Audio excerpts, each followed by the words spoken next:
harvest din natin itong ibang kamatis. Pwede na yan. Ayan.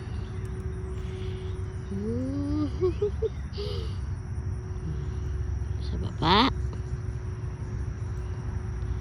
Sarap.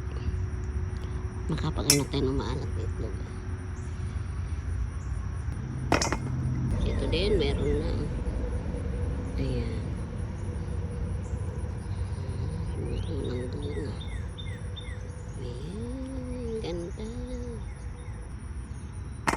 Sarap. Ito yung unang puno. 2 puno lang naman. Kahit 1 puno lang, sapat na eh. Ayan. Ganda oh. Pangalawang puno ng cherry. Parang Christmas tree ano.